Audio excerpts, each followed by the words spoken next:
দেখুন, রামচন্দ্র যখন বনবাসে যাওয়ার জন্য গোহাক চণ্ডালের রাজ্যের শেষ সীমানা গঙ্গার তীরে এসেছিলেন গঙ্গা পার হওয়ার জন্য, তখন সন্ধ্যা নেমে গিয়েছিল। আমি এটা বলেই বিশ্রাম করছি, একটু শ্রবণ করুন।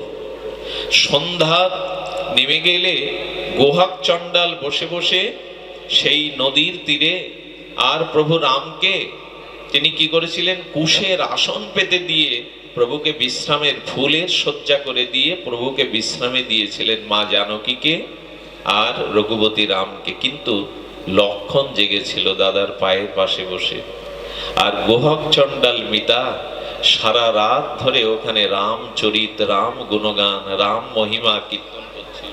ঠিক আছে বাবা, রাম মহিমা কীর্তন করছিল। আচ্ছা, সেইখানে কে বসেছিল জানেন? বহুজন শ্রোতার মধ্যে একজন ছেঁড়া কাপড় পরা, গায়ে ময়লা, সে মাধব পাটনি। ওই খেয়াঘাটেরই সব থেকে ভাঙা নৌকা যার, সব থেকে দরিদ্র যার, সেই মাধব পাটনি, কিবট পাটনি, সে বসে বসে রামচরিত শুনছিল। রামচরিত শুনতে শুনতে যখন অহল্যা উদ্ধার লীলাটি শুনল, তখন গোহাক চণ্ডালের চরণে পড়ে কাঁদছে আর বলছেন, মহারাজ, একদিন আপনি অসুস্থ হয়ে পড়ে গিয়েছিলেন এই জঙ্গলে, আমি আপনাকে সেবা করে সুস্থ করলে আপনি আমাকে একটা বর দিতে চেয়েছিলেন, কিছু দিতে চেয়েছিলেন। আমার নিবেদন ছিল আমি চেয়ে নেব। আজকে সেই দিন আমার জীবনে, আপনি আমাকে ওই বর দিন। কি বর চাই? কি বর তোমার? কাল সকালে প্রভু মা জানকীকে নিয়ে যখন পার হবেন, তখন অনেকের নৌকা আছে, তো সবার থেকে ভাঙাচুরো নৌকা আমার মনে স্বাদ হচ্ছে আমি প্রভুকে নৌকায় তুলে ওপারে পার করব, কিন্তু ভাঙা নৌকায় তো প্রভু উঠবেন না। কত ময়ূরপঙ্খী নৌকা তরণী আছে। আমার চাওয়া হলো, কাল প্রভু যতক্ষণ না পার হবেন এই খেয়াঘাটে আমার তরণী ছাড়া যেন আর কারো তরণী না থাকে। এই ভর আমায় দিন, আমি যেন প্রভুকে পার করতে পারি। নিজের প্রভুকে যদি কেউ এরকম ভালোবাসে না একজন মাঝি, আনন্দ তো হয়। হ্যাঁ, আমাদের গোহাক চণ্ডাল রাম মিতা বললেন, তুই কালকে কেবল শুনলি রাত জেগে প্রভুর মহিমা, প্রভুকে ভালোবেসে ফেলেছিস। ঠিক আছে, আমি কথা দিচ্ছি অন্য নৌকা আমি সরিয়ে নিচ্ছি, প্রভু যতক্ষণ পার না হবে ততক্ষণ এই ঘাটে অন্য নৌকা থাকবে না। কি ভট কি করেছে জানো মা? এই কাঙাল রামের চরণ চিন্তা করতে করতে নৌকাটা খেয়াঘাট থেকে একটু দূরে নিয়ে নদীর একটু ভেতরের মধ্যে রেখে খুঁটি বেঁধে রেখেছে, আর ওই দিকে ফিরে আছে, রামের দিকে ফিরে নেই। প্রভু রাম এসে লক্ষণ মা জানকীকে নিয়ে এসে কি বলছে জানেন? এই দেখুন ভগবান কাকে বলে। হাত জোড় করে বলছেন, ওগো মাঝি ভাই, দয়া করে পার করে দেবে। কথাটা শুনেই কি বটের চোখে জল এসে গেছে। এই না হলে তুমি ভগবান। সবাই ডাকে, এই মাঝি পার করে দে। আমরাও মাঝে মাঝে বলি, এই রিক্সা যাবি। এসব শব্দগুলো উচিত নয়। তুমি ভগবান, আমার মতো দরিদ্র কাঙাল মাঝিকে সম্মান দিয়ে দয়া করতে বলছো পার করতে। যতবার ডাকছে ততবারও ফিরছে না, ডাক যেন ওর কানে যাচ্ছে না, ইচ্ছা করে। লক্ষণ ঠাকুর চিরকাল একটু রাগী, প্রভুর কথা যে শোনে না লক্ষণের ক্রোধ হয়ে যায়। লক্ষণ বলছে, প্রভু আমি চিন্তা করে দেখলাম, যারা তোমার ডাকে সাড়া দেয় না তারাই তোমার ভক্ত হয়। যারা তোমার কথা কেউ শোনে না, ওই দেখো তুমি সুমন্তকে অধৈর্যয় ফিরে যেতে বলছো, ও রথ নিয়ে যাচ্ছে না, ও তোমার ভক্ত। আর এই মাঝিকে তুমি কয়েকবার ডাকছো কত কাকুতি করে, ও তোমার দিকে। তো যারা তোমার ডাকে সাড়া দেয় না এরাই বুঝি তোমার ভক্ত। প্রভু একটু রেগে রেগে বলছেন ঠাকুর লক্ষণ। রামচন্দ্র ওই দুঃখের মধ্যেও ভগবান তো একটু হেসে বললেন, লক্ষণ, সকালবেলা কোনো দোকানদার প্রথম খরিদ্দার যদি বাকিতে আসে না, তাহলে সে মনে মনে ভাবে এবং হয়ও সেটা, যে আর সারাদিন বাকি খরিদ্দারের ভিড় লেগে থাকবে। তো সকালবেলা শুরু করেছো কাল সকালে তুমি আর সীতা। আচ্ছা, তোমরাও কি আমার কথা শুনেছো? বনবাস তো তোমাদের হয়নি, লক্ষণ, বনবাস তো তোমার সীতার হয়নি, তোমরাও কি আমার বিধিনিষেধ শুনেছো? তা তোমরাই যখন শুরু করেছো, অন্যরা আর কি করবে? ওরাও করবে। লক্ষণ হেসে ফেলেছে, সত্যই তো, আমরাও তো প্রভুর কথা শোনেনি। কি বট করেছে কি, ৩-৪ বার ডাকের পরে পেছন ফিরেছে। রামচন্দ্র হেসে বললেন, কি বট মাঝি ভাই, দয়া করে পার করে দাও। আচ্ছা, যেই ঘাটে নৌকাটা ভিড়িয়েছে, লক্ষণ ঠাকুর ওই ক্রোধান্বিত অবস্থায় বলছেন, তুমি ডাক শুনতে পাওনি? এই যে প্রভু এত করে তোমায় ডাকছে মাঝি ভাই বলে, বলে হ্যাঁ শুনতে পেয়েছিলাম। মাথায় গামছা টামছা বেঁধে বেশ মুডের সহিত বলছে, হ্যাঁ শুনেছিলাম তো। বলে ইচ্ছা করেই ডাকে উত্তর দেয়নি। বলে তার মানে প্রভু ডেকেছে, শুনতে পেয়েও দেওনি কেন? বলে ঠাকুর লক্ষণ রেগো না, আমি প্রভুকে একটা শিক্ষা দেব বলে আজ ইচ্ছা করে এটা করেছি। যে বলুন তো। লক্ষণ বলছেন, প্রভুকে শিক্ষা দেবে? বলে হ্যাঁ, কি শিক্ষা বলো একটু শুনি, তোমার কাছে শিক্ষা নেই? তা বললেন, প্রভু আমি চিন্তা করে দেখলাম, এই পৃথিবীর সমস্ত জীব তো তোমার অংশ, প্রতিটা জীব একদিন তোমার খেয়াঘাটে যাবে। সেদিন খেয়াঘাটে পড়ে যদি মাঝি মাঝি বলে তোমায় ডাকে, তুমি সাড়া না দিলে তাদের কি কষ্ট হয়, এটা বোঝাবার জন্যই আমি তোমার ডাকে সাড়া দেইনি। প্রভু রামচন্দ্রের চোখের কোণে চিকচিক করে উঠল জল।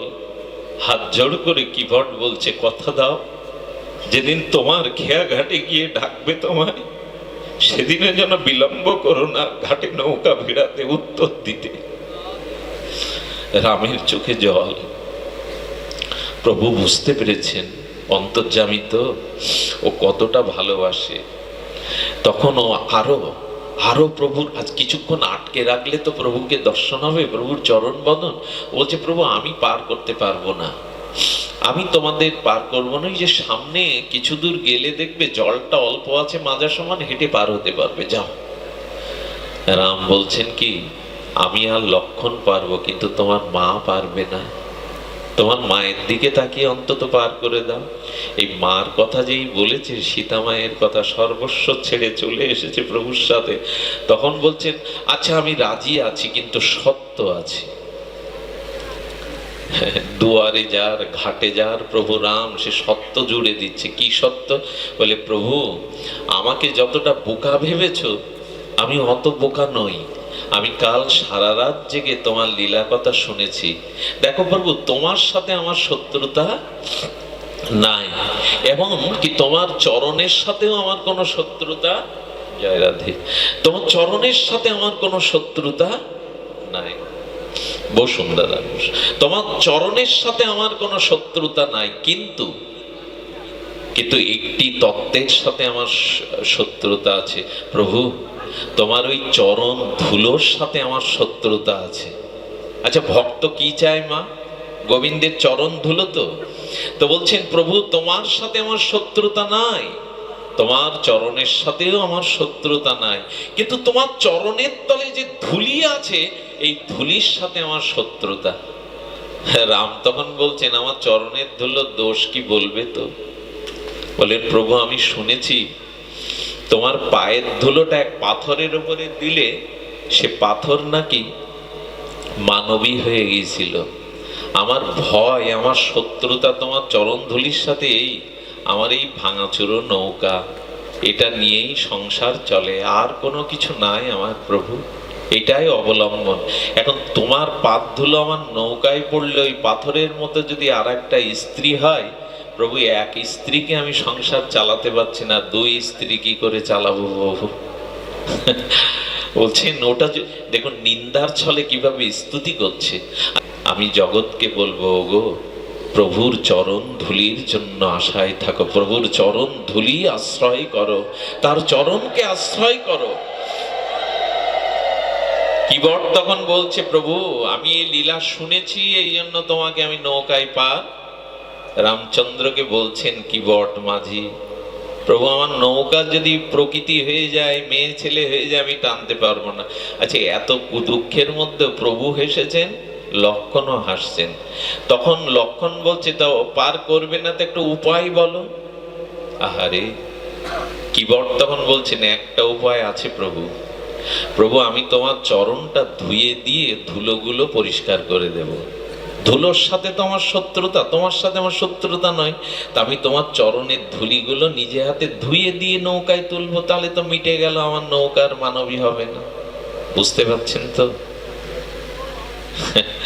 ভগবানের চরণ এত কাছে পেয়ে কেউ হারাতে চায়?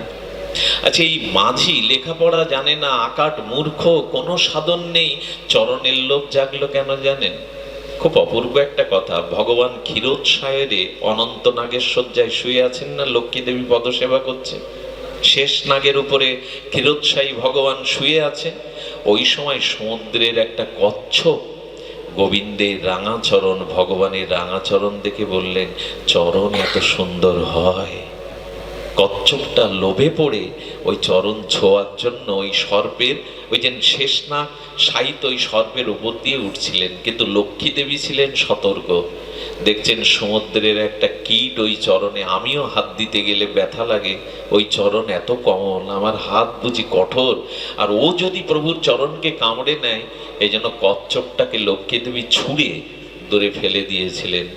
সমুদ্রের নোনা জলে কচ্ছপের চোখ দিয়ে জল পড়ে বলেছিল, আমার মধ্যেও তো তোমার আত্মা, আমি কি তোমার চরণ ছুঁতে পারি না? এ অধিকার কি আমার নাই? ভগবান আশীর্বাদ করে দিলেন, এ জন্মে না, আসছে রাম অবতারে তুই এই সুযোগটা পাবি, আমার চরণ ধোয়ার সুযোগ, আমার চরণ স্খলন সুযোগ। ওই সেই কচ্ছপটাই কিবট হয়ে এই রামলীলাতে আস, কিবট মাঝি হয়ে। আমার বক্তব্য কি জানেন? আমার বিষয় হলো, ভগবানকে সেবা করার ইচ্ছা যদি হৃদয়ে জাগে, কোনো না কোনো জন্মে সেই সেবা স্বীকার করে নেবেন ভগবান। ইচ্ছাটা রাখুন, ইচ্ছাটা, অভিলাষটা রাখুন। চরণে যখন ধুতে গেছে তখন বললেন, আরে কিসের ওপরে ধোয়াবে, এখানে তো ঘাট নাই। কিবট বলছে, লক্ষণ ঠাকুর আমার যন্ত্র আছে। জল ছেঁচে যে কাঠের যন্ত্রটা না, বিশেষ একটা কাঠের যন্ত্র থাকে, ওর উপরে প্রভুকে দাঁড়াতে বলছেন। বললেন, এর উপরে দাঁড়ান প্রভু। আচ্ছা, জল নেই। লক্ষণ বলছে, তো চরণ বিধৌত করবে, অভিষেক করবে, তো তোমার জল কই? গঙ্গা থেকে জল আনো। ঠাকুর, লক্ষণ, ওই যে গঙ্গার জল বইছে না, ওটা এটো। ব্রহ্মা ভগবানের চরণ ধৌত করেছিলেন, ওই চরণ ধৌত চরণামৃত হলো গঙ্গার জল। আমি যদি আমার জলে না ধোয়াতে পারি, অন্যের জল নিয়ে ধোবো কেন? লক্ষণ ঠাকুরের এ কথা বলবার সাথে সাথে কিবটের দুই চোখের ধারা দিয়ে প্রভুর চরণ অভিষেক করতে লাগলো। এই আমার গঙ্গা জল, এই আমার জল। ভগবানকে যদি আনন্দ দিতে হয় না, প্রেম ভক্তি যদি লাভ করতে হয়, তবে সব থেকে বড় উপচার হলো চোখের জল। এর থেকে বড় উপাচার এ জগতে আর নাই। নিষ্কপট ভাবে লোক দেখানো ভাব ত্যাগ করে যদি চোখে দুফোঁটা অশ্রু ভগবানের জন্য ফেলা হয়, এটা অনেক মূল্য। ভগবানের আসন কেঁপেও যায়। ভগবান সব সহ্য করতে পারে, ভক্তের চোখের জলটা উনি সহ্য করতে পারেন না। কারো অহংকার যেমন গোবিন্দ সহ্য করতে পারে না, ভক্তের চোখের জলও ভগবান সহ্য করতে পারেন না। এটা ভগবানকে খুব ব্যথা দেয়। কিবট চোখের জলে প্রভু রামচন্দ্র রঘুপতির চরণ দোখানা ধুয়ে দিচ্ছেন, কিন্তু প্রভু প্রেমে কাঁপছে, ভক্তের চোখের জলে কাঁপছে। বলে, প্রভু তুমি কি বোকা? তুমি এই কাঠের উপরে দাঁড়িয়ে এক পা দিচ্ছ আর এক পা নামাচ্ছ, তুমি তো পড়ে যাবে। প্রভু এক কাজ করো, তোমার হাতটা আমার মাথার উপরে দিয়ে এঁটে ধরো। যে ভাগ্য লক্ষ্মীও পায় না, একদিন হরি কথা রাম কথা শুনে সেই ভাগ্য সে পেয়ে গেল। চরণ ধোয়ানোর পরে লক্ষণ বললে, এখন উঠতে গেলেও তো আবার ধুলো লাগবে। বলে, লক্ষণ ঠাকুর, যাদের রাগ বেশি তাদের বুদ্ধি কমে যায়। আমি প্রভুকে কাঁধে করে তুলবো, ধুলো লাগতে দেব কেন চরণে? প্রভুকে কাঁধে তুলে নৌকায় তুললেন। এবার পালা ওপারে যাওয়ার। আপনারাও প্রস্তুত হন, আপনারাও প্রস্তুত হন। একদিন আপনার হৃদয় তরণীতেও প্রভু পার হতে চাইবেন। স্বয়ং বিশ্ববিদ্যাতা, যার হৃদয়ে ভক্তি আছে না, কিবটের মতো, পাটনি মাধবের মতো, তার হৃদয় তরণীতে উঠেও প্রভু পার হতে চান। রামচন্দ্র, রাজীব লোচন, মা সীতা, লক্ষ্মণ বসেছে দক্ষিণা সমীরণে গঙ্গার। আচ্ছা, অন্য কোনো নদীতে না গিয়ে গঙ্গায় কেন কিবট? এর অর্থ কি জানেন? ভগবানের কোনো চরণাশ্রিত, চরণামৃত বা ভক্তকে আঁকড়ে ধরে থাকলে একদিন ভগবানকে পাওয়া যাবেই যাবে। ভক্তকে, গঙ্গাকে, ধামকে আঁকড়ে ধরলে একদিন ভগবানকে পাওয়া যাবে। এই জন্য গঙ্গায় পড়ে আছে, অন্য নদীতে যায়নি। এগুলো সংকেত আছে। রামচরিত মানসে বলছেন ভক্তকে, শ্রী গুরুদেবকে, হরিনামকে, গঙ্গাকে, তীর্থকে আঁকড়ে ধরো, একদিন প্রভুকে পাবে। সবকে আঁকড়ে ধরো। যখন পার করছে তখন কিবাট পরমানন্দে বললেন, এই ভাগ্য বুঝি আর জীবনে হবে না। কিন্তু লীলাটা আরো কিছু বাকি ছিল। ওই খেয়াঘাটে নৌকাটা ওই পারে না ভিড়িয়ে কিবট ইচ্ছা করে নৌকার মুখটা ফিরিয়ে দিচ্ছে যাতে ঘাটে নৌকা না লাগে। লক্ষ্মণ বলছে, প্রভু দেখেছো, আরে তুমি নৌকাটা দ্রুত ঘাটে ভিড়াও। বেলা উঠে যাচ্ছে, প্রভু বনে যাবে, ওপারে অপেক্ষা করছে অযোধ্যাবাসীরা, কাঁদছে, তোরা তুমি তাড়াতাড়ি নৌকা ফিরাও। বললেন, প্রভুকে আর একটা শিক্ষা দেব বলে আমি পার ঘাটে নৌকা ভিড়াচ্ছি না। রাম তখন বললেন, তোমার শিক্ষা বড় ভালো লাগছে, বলো তো কি শিক্ষা? কি বললো জানেন? আজকের অনুষ্ঠানে হৃদয়ে নিয়ে যাওয়ার মতো একটা কথা, রত্নমালা। বললেন, প্রভু তোমার নৌকাতে তো আমরা একদিন উঠবো, কারণ কান্ডারি তো তুমি। তোমার নৌকায় যেদিন উঠবো সেদিন ওপারে নিয়ে যেতেও যেন তুমি দেরি করো না, তাড়াতাড়ি নিয়ে যেও। কারণ নৌকায় যাত্রীরা উঠলে তারা চায় যাতে দ্রুত নৌকা ওপারে যায়, দ্রুত নৌকা ওপারে যায়। তোমার নৌকায় যেদিন এই জীব উঠবে তুমি যেন ওপারে নিয়ে যেতে বিলম্ব করো না। আহারে, তুমি যেন বিলম্ব করো না। ওইখানে কিবট আর একটা লীলা করেছিল। নৌকাটা ইচ্ছা করে দোলাচ্ছে, ঘোলের মধ্যে নিয়ে ইচ্ছা করে দোলাচ্ছে। কেন জানেন? আমরা যারা নৌকায় পার হই, এখন তো ব্রিজ হয়ে গেছে, কিছু নৌকা আছে যখন পার হই না, দেখবেন মাঝি পার করছে সেই কান্ডারি, অথচ নৌকার যাত্রীরা নৌকার নদীর দুই পারের শোভাগুলো, দৃশ্যগুলো, বাজার ঘাট, গাছগাছাগুলো দেখে, মাঝির দিকে দৃষ্টি দেয় না। কিন্তু মাঝির দিকে দৃষ্টি দেয় যদি ঝড় ওঠে না, নৌকায় জল উঠতে শুরু করে না, তখন মাঝি ভাই দয়া করে শক্ত হাতে হাল ধরো। তো ও দোলাচ্ছে নৌকাটা, মা সীতা আছে তো দোলাচ্ছে, যাতে প্রভুর দৃষ্টিটা আমার দিকে যায়। হ্যাঁ, যাতে আমার দিকে যায়। নৌকা পার হলো। বিশ্রাম কথা হলো এই, পার হয়ে রঘুপতি রাম কিবটের স্কন্ধে হাত রেখে বললেন, নৌকা পার হলে মাঝিকে কিছু কড়ি দিতে হয়। তোমাকে কি দেব কিবট?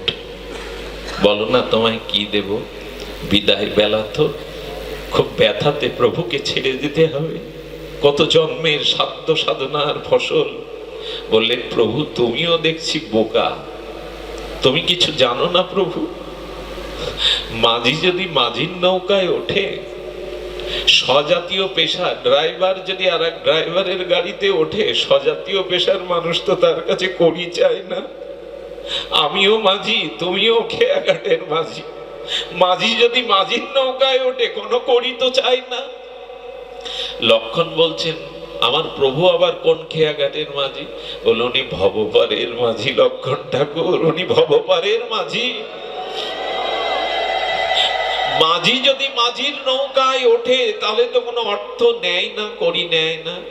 তবে প্রভু, আমিও তোমার কাছে অনুরোধ, নিবেদন, আরজি পেশ করে রাখলাম, যেদিন আমিও তোমার নৌকায় পার হব সেদিন আমার কাছেও করি চাইবে না। আমার কিছুই নেই দেওয়ার মতো, আমার সাধন নেই, ভজন নেই, ভক্তি নেই। আজ যেমন আমি করি নিলাম না, সেদিন তুমিও পার করে দিও, আমি কোনো কড়ি দিতে পারবো না। রামচন্দ্র হেসে বললেন, কোনো কড়ি লাগবে না কিবট, আমি পার করে দেবো। আসুন না, আমাদেরও এই দেহ তরণীতে সংসার সমুদ্রে আমাদের এই দেহতরণী হৃদয়ের মাঝখানে প্রভুকে বসায়, ভগবানকে বসায়, আর তার ভাবনা, তার চিন্তা, তার মনন নিয়েই এই জগতের পারটা হয়ে এই ভব সংসার পাড়ি দেয়, তাহলে ওপারে গেলেও একদিন প্রভু বলবেন, কোনো করি নেব না, আমিও তোমায় শেষের দিনে পার করে দেব। আজ এইটুকুই থাক।